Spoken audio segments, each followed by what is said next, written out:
Hello, everybody, and welcome to the second installment of Learning Lunch, a digital event where museum staff discuss something that they think is cool or interesting. Today's topic is sports teams of the RCR 1910 to 1950. My name is Jessica Stevenson, and I am the collections registrar. And with me today is Sarah Coates, the public programmer. Wonderful. So we both work here at the Royal Canadian Regiment Museum, located in London, Ontario. We look at the history of the Royal Canadian Regiment. So this is the oldest permanent force infantry unit in Canada. So this is the history that we explore here at the museum. A couple administrative things I wanted to let you know before we get started. One, this presentation is being recorded. And you can actually find the first presentation already on our YouTube channel. As we go through, if you have any questions, we ask that you put them into the chat. We are keeping all microphones and cameras off during the presentation because of this recording. So if you have any questions, please put them in the chat. I will be the one going through them and sharing them with Jessica as we go through. If we don't get to it as we go through the discussion, we're going to have a little question period at the end, so we'll be able to come back to that.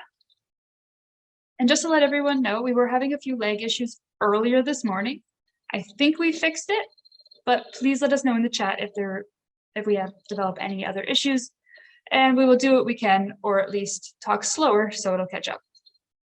All right, I think that's everything I need to cover before I turn it back to Jessica as she explores this really, really cool topic. I've been seeing bits and pieces of it as it's been coming together. And I really adore some of these photographs. So I'm very excited to see what she has today.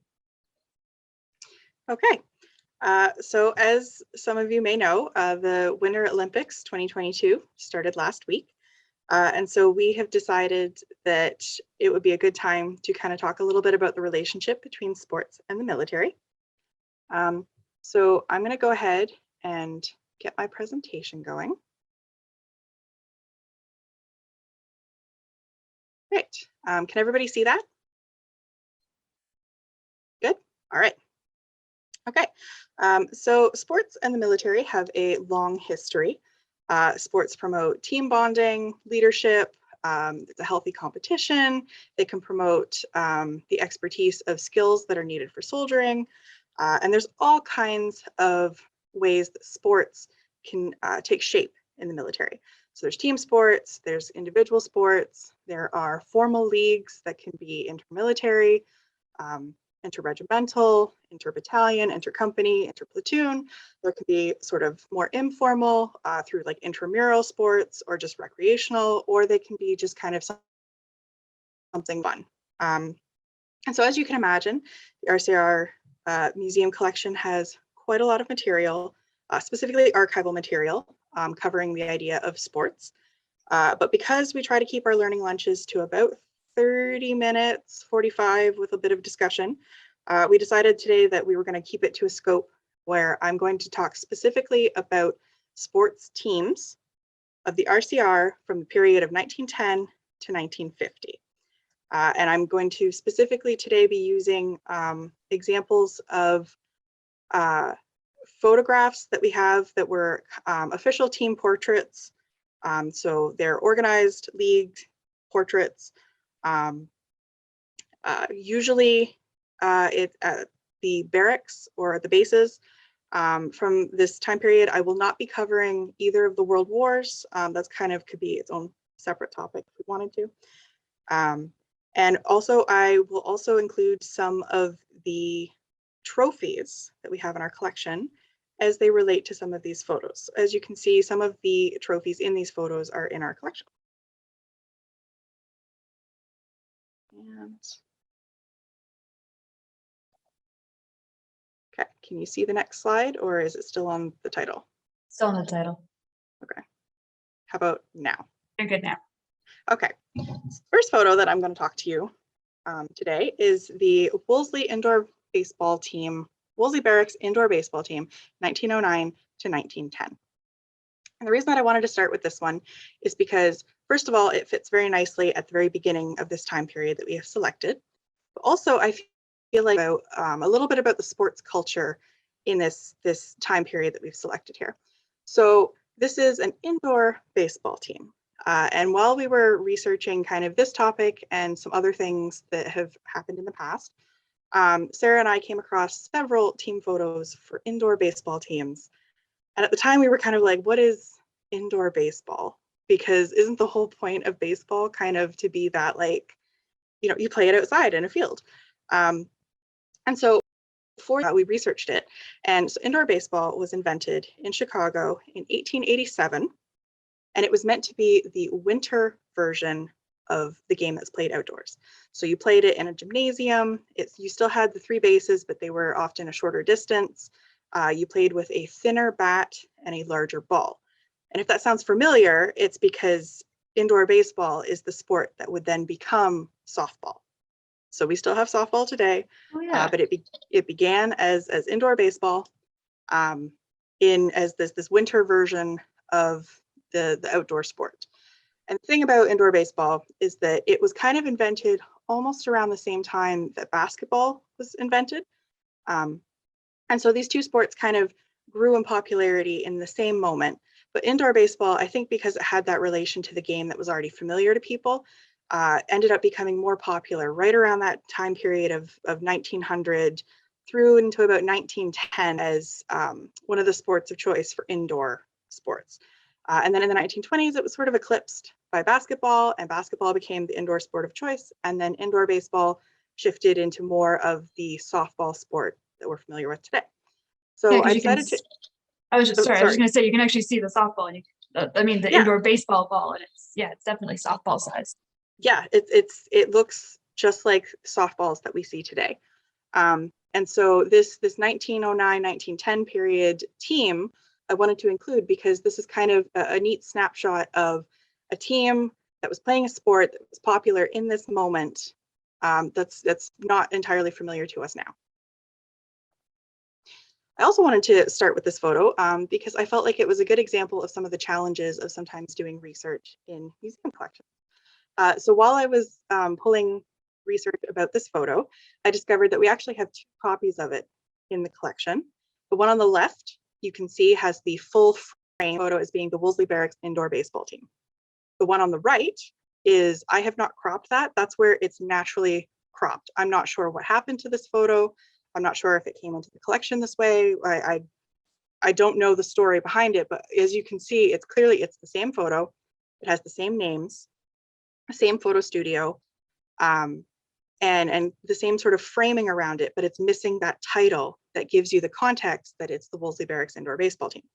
But what we do have on the back of the photo on the right is this tag up here in the corner that says that it's the property of D Company Royal Canadian Regiment in St. John's Barracks in Quebec. And with this red kind of writing here along the side, it's an old numbering system that the museum used to use that indicates somebody here has dated this photo to about 1909. So this is kind of an example of the ways that's extremely important, but also can be lost very easily. So both of these photos are in our archival inventory index, but the first photo is in there at the Wolseley Barracks indoor baseball team. The second photo is in there as a photograph of D Company Baseball, St. John, Quebec. And as unfortunately, whoever inventoried this photo, I mean, they were using context clues that they had, but they didn't have the full kind of information. And so we can kind of piece this together. So for example, D Company in 1909 was not in Quebec, they were in Halifax. Or the company that was D Company at the time was in Halifax.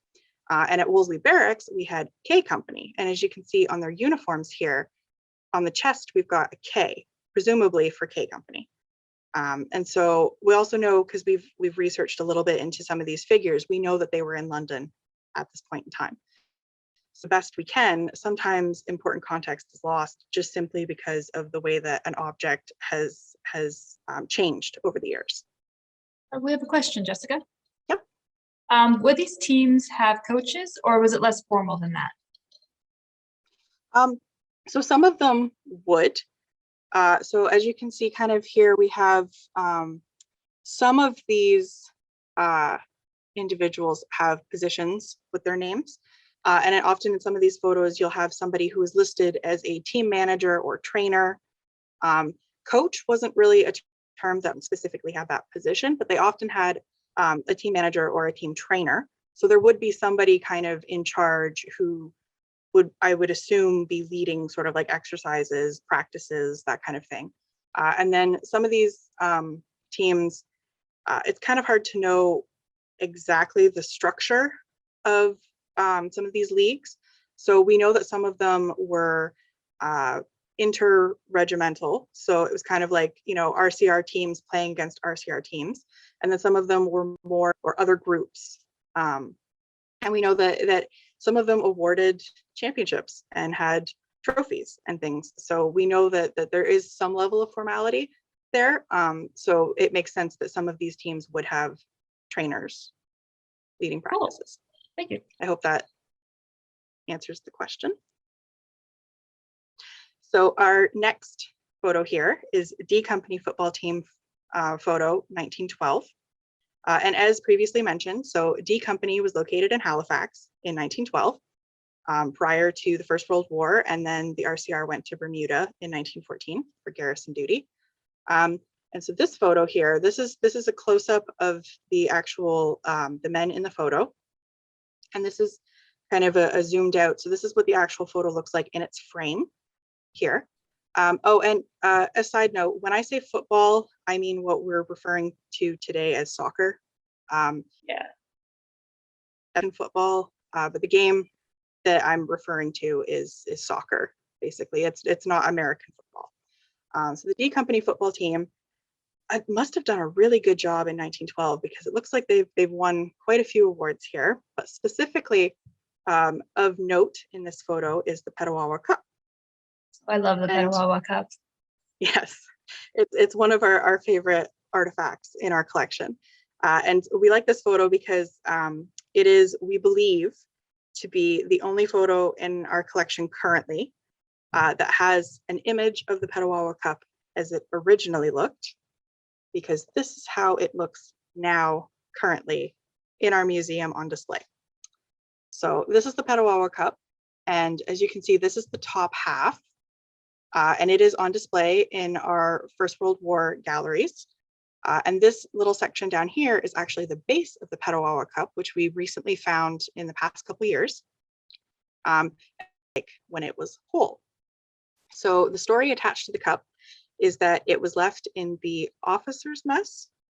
Yeah. Sarah, is that? Yep. That's what yes, the officers' mess in Halifax, and then it was caught in the Halifax explosion in 1917. And the RCR found the remnants of the cup and kind of kept it as like a relic of that time. And so it's kind of interesting because we have this photo from 1912. As you can see here, it's got the date on the front of the cup by D Company RCR. And an image of the photo, you can see that it's the D Company side, because you can kind of see the point of the laurels and a little bit of where the DC of D Company is. Oh, so that's the reason why we love this photo. Jessica, we have another good, it's a very good question. Okay. Back then, did winners drink beer out of the cup? I don't know. Yeah. Yeah, it's a very good question, only because we have been just chatting just this morning. Sarah and I were talking about the Stanley Cup and how in all of my research and all of our collections practices around silver trophies, almost nothing that happens to the Stanley Cup should be happening to the Stanley Cup the way that they treat it, given that it is a large trophy made of silver. But somehow, I guess, when you have the money to have a keeper follow the cup around just specifically to take care of it, you end up with a situation where the trophy is still okay, you know, more than 100 years later. So I can't say for certain if they ever drank beer out of this trophy. I kind of hope that they did, because I would hope that they would enjoy that win. But yeah. Also in this photo, as you can see, is a round shield-shaped plaque. And so very interesting. We know that this was a, I don't want to say popular style of trophy because I don't have enough information to claim that it was popular, but we know that this was a common sort of type of trophy because we have other images of other teams who are using this kind of round wooden style plaque as an award for different sports, and kind of the center circle has the name of the sport on it. So we know that there were multiple versions of this type of plaque. And one in our collection is the Royal Canadian Regiment Football Challenge Shield, which you can see a picture of here on the right. And originally, when I pulled the D Company photo, I was excited because I thought, oh, that's great. We have the Petawawa Cup and we have the shield that's in the photo. And it's listed in the photo as the Intercompany Shield. And we know that this is the Football Challenge Shield. And when I got looking at it, you can see here that the style, the way that the little shields have been attached to the wood is a different pattern. So I don't necessarily believe that it's the same shield anymore. But further research is definitely going to be required because on the Football Challenge Shield, we do have one of these little entries for D Company 1912. And some of these names here are in the D Company photo because we have the names all at the bottom, but there's a few names here at the bottom of this photo that are not on the Football Challenge Shield. And so I'm not certain if it's because, you know, they were different teams, different tournaments, if there's any relation between these two plaques other than just their general style. Further information will definitely be required, but I thought it would be interesting just to kind of show that this is what an example of the shield would look like in our collection. Next photo that I have here is the RCR team Garrison Hockey Champions of 1913. And I love this photo. I do too. I like it a lot. I just really like, yeah, I like seeing the old style equipment. Is really, you know, they're sitting outside here, but they've put blankets down because they're wearing their skates. You know, and with the Garrison Hockey Champions, so it doesn't say which Garrison. I have a feeling that my educated guess would be Halifax, and I'll explain my reasoning for that later. But we do have just a few images that we've seen of kind of the barracks in Halifax that had these arches that you can kind of see in the background that look very similar. So I have my educated guess would be Halifax, but I can't say for certain. And part of what I love about this photo, like I said, was the old equipment. Also, I like that along the bottom we have the names of the gentleman in the photo. And again, we have here that the guy standing in the back in uniform is their trainer. So this is in 1913, hockey was still being played with 7 positions down here. Like some of them are familiar, you know, we've got goal, center, we've got left wing and right wing, which are all two guys here are playing cover point and point, which today we know best as the left and right defenseman. But when they were playing with cover point and point, it was more of kind of, instead of having one guy covering the left and the right, it was more of like a radius thing. So your point would kind of defend right closest to the goalie, and then your cover point would be a little further out. And then we also have the 7th guy here who is the rover. And his position was kind of, he would just go where he was needed between the cover point and the forwards. The closest thing that we have to that today would be if you know, at the end of a game, towards the end of the 3rd period, if you pull your goalie to have the extra attacker. That extra attacker kind of goes where he's needed, that 6th guy on the ice. That's kind of the rover, but the rover position was played all the time. And also we have a spare. So, you know, we only have one guy as an extra, as basically everybody on the team is on the ice all the time. Our next photo here is D Company Royal Canadian Regiment basketball team, 1922 to 1923. And it's interesting because in our collection, we seem to have quite a few photos of D Company basketball teams from the 1920s and the 1930s. So as previously mentioned, D Company is now in Quebec. So D Company was in Quebec through the 1920s, 1930s until World War II. And I'm not sure if it's a situation where somebody was just keeping a collection of these, or what happened that we ended up with such a massive collection of basketball photos from D Company, or whether they just really liked basketball. So I like this photo here because it's a good example of, like I was saying earlier about indoor baseball. So indoor baseball was popular kind of in the first couple decades past 1900.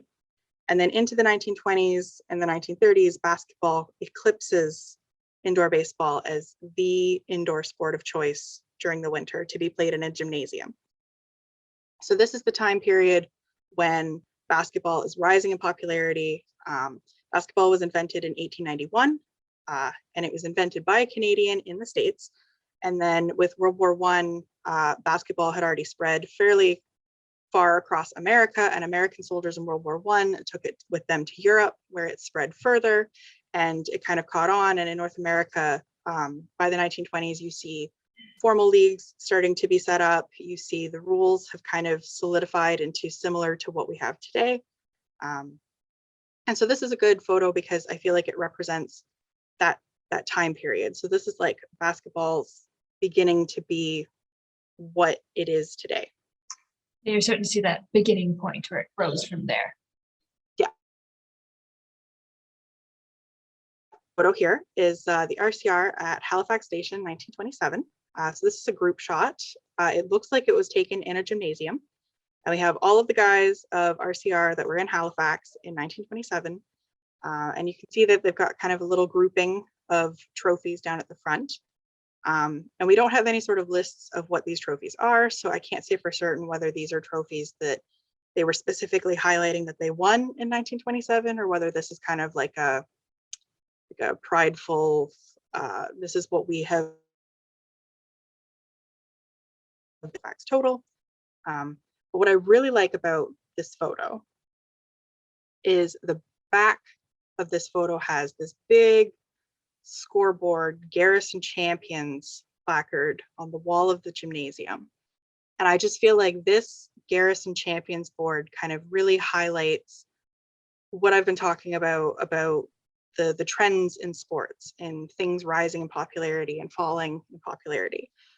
So first of all, part of the reason why I believe that hockey photo is in Halifax is because we see here that under ice hockey, the 1913 champions, Garrison Champions, was RCR. So I feel like it could be that in our collection, we ended up with these photos kind of together. But as we can see here, we can kind of almost track certain trends with the sports. So obviously we can't say for certain without more research why any league would have folded or was started, but we can say that could be because nobody had the interest in devoting either the time or the resources or the manpower in maintaining a league for that sport at that time, which is very interesting because as you can see here, we have 1907 to 1925 with a period from 1914 to 1921 where it was just, World War I was happening. They weren't doing leagues or Garrison Champions in Halifax. But as you can see, we have here cricket. There were champions every year for cricket from 1907 up until World War I. And then post World War I, cricket wasn't a league anymore. They didn't have Garrison Champions for cricket. Whereas on the opposite side, like I was saying with the indoor baseball seems to come in about 1911, which is kind of, again, that time period where it was really hitting its stride in popularity. And so prior to 1911, they didn't have it until the point of this photo. And again, with basketball, there was no league. And then in 1924, they started awarding a Garrison Champion Award for basketball. And in fact, if we go across the board, the only kind of leagues that maintain their popularity over this whole time appear to be ice hockey, ground hockey, and that outdoor football. Jessica, Yep. Do you happen to know what the RCGA is and the CPA SC is with a couple of those acronyms in that photo? Oh, I do. I just can't remember them off the top of my head. We can come back to it. Yes, because I do know, I looked into those, and basically what they are is there was kind of a period of time where the Canadian military was shifting a little bit, and there are units of the military that kind of underwent name changes over basically the period of time between about 1900 and the First World War. And so those are acronyms that were only used for like a handful of years in that time period to describe units that do still exist. It's just they changed. One thing that is interesting to point out is we have HMCS Niobe, which so it's one of the was ships. Yes, it was one of the ships that was stationed in Halifax, and it was used in the First World War only in 1914, 1915, and then it was damaged in the Halifax explosion, and it was scrapped. We're getting some of the acronyms in here. We have Royal Canadian Garrison Artillery. Yes. Royal Canadian Artillery. Canadian Permanent Army Service Corps. Yes. And Royal Canadian Engineers. So thank you to everybody in the chat for having that quick at hand for us. Appreciate that. Yes, thank you. But yes, so some of those acronyms, they represented periods of time where groups were known by those names, kind of only for a handful of years in here. So it's interesting because some of these acronyms kind of relate to each other, but we don't have those acronyms today. So one other thing, we have this group of trophies here at the bottom, and one of the trophies that we have in our collection is a Garrison Football League trophy, and it is currently on display as well. On the back, we have the years and who won the trophy seem to line up exactly with the Outdoor Football Association Garrison champions on this board here. So I believe that this trophy relates to Halifax and this group specifically. The trophy does go beyond this photo. There's a few dates that are from the 1930s. And as we can see in the bottom of this grouping of trophies, that this bowl style with the double kind of ornate handles was rather common, was used in several trophies here. And so I feel like it's a good possibility that this trophy is in this photo. I can't say for certain which one it is. My gut would be either this one here or this one, simply because the way that the base is shaped, whereas these ones kind of have more of a wooden base on the bottom. But again, I can't say for certain. But definitely this trophy is related to the league that is represented in this photo. My next photo here, again, I have a series of photos of D Company, the senior basketball team in the 1930s in Quebec. And what I like about this photo is you get kind of a good example of, I mean, they've got their athletic uniforms on with their little D RCR. But I like this photo because standing here in the back left is Lance Corporal Peter Bingham, who is actually a very important figure in RCR history. He would go on to be the commanding officer of 1 RCR during the Korean War, and he retired a colonel. But he enlisted in 1931 in Quebec, and at the time of this photo, he was a center on basketball team in 1934, and he was Lance Corporal. And it's kind of interesting to see the gentleman who would go on to be commanding officer during the Korean War. Like, that's a big deal. Here we have D Company RCR senior basketball team 1935-36. And so this time I really enjoy their sweatsuits here. And I feel like that style has come back in. Like, I think people can kind of get away with this look again. I've seen that type of sweatshirt a lot more. Yeah, like it's not quite a crew neck, but it's yeah. And again, we have in the back here is Peter Bingham, and I think at this point he was a corporal. And then again, we have D Company RCR senior basketball team, 1937 to 1938. And now we see that Peter Bingham is now sergeant, and also he is a manager on the team at this point. So he gets to wear his full suit there instead of being in his little basketball uniform again. And again, in our collection here, we have the St. John's Basketball Association Senior Playoff Championship Trophy. And it was won by RCR in 1936 and the 1937-38 season. And as we can see it here, it was in this photo and this photo. It's the little trophy. I say little, but it's actually, it's quite tall in person. I mean, if you look at the comparison between the basketball. Yeah, it's not tiny. We have some in the collection that are. We have this yes, we have some very tiny trophies in the collection, but this is a sizable trophy. And you can see here, I like the little frills, I guess, the little decoration on top of the handles that can be seen in the photo here. Helps us, those little details are what you're looking for when you're trying to figure out which one's which half the time. Yes, trying to figure out, pulling trophies and going, this one looks familiar, and then looking at the photo and trying to features like this. The next photo that I have here is C Company, the RCR Association football team from 1936. So in 1936, C Company was located in London at Wolseley Barracks. And again, when I say association football team, I mean soccer. So this is what the photo looks like. It's got the title at the top with the names again. This time we don't have any of the positions listed with the names, but we can kind of make assumptions based on previous trends that it's likely that the gentleman in the back with the uniform is probably a team trainer. And then these two guys in uniform by the trophy would probably be like the managers. But that's purely assumption. And again, we bring it back to the Football Challenge Shield because we have this round plaque style trophy.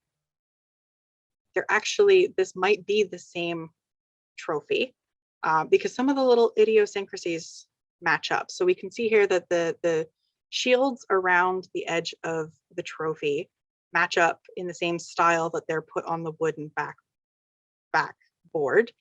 But we also see that these two little shields down here are kind of closer together than this one.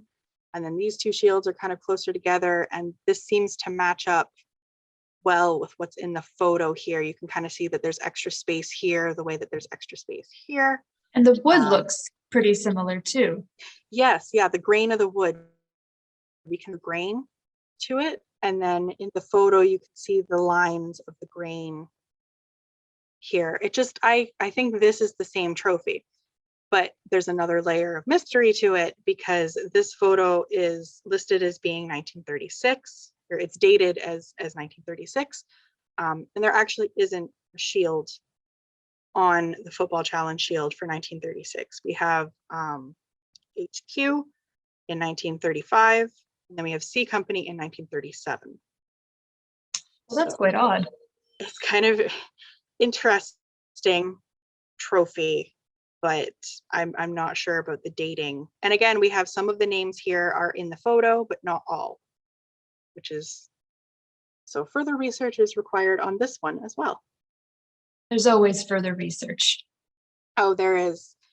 You can go down rabbit holes on each one of these photos if you really wanted to. Having the names really helps because sometimes you can kind of look up or follow a certain soldier's trajectory, and that can kind of help place things. Bingham. Yeah. Yes. So this is the number 16 machine gun platoon, D Company, Garrison hockey champions in 1936 to 37. So this is the close up again of the guys in the photo. And as you can see in Quebec, they clearly had, they went to the same photo studio because it's the same background and the same rug that was in all of the basketball. This is what the photo looks like with the frame. With, again, we have the title at the top, we have the names. And this one I like because in 1936, hockey is kind of settled into something that's closer to the game that we see today.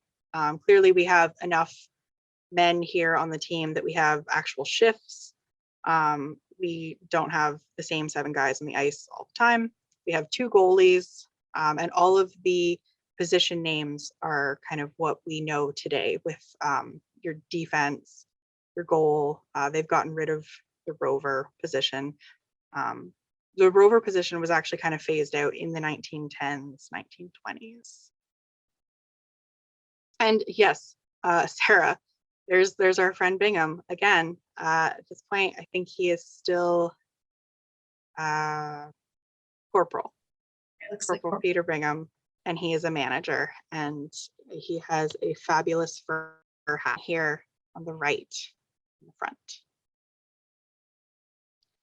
So yeah, at this point, we're kind of hitting the late 1930s, and then World War II happens. And again, kind of that could be its own discussion of the sports. Most of these leagues are paused for wartime. And then we see some of them start to pick up again kind of in the later 1940s. And we start to see new sports appear and as popularity of different sports grows.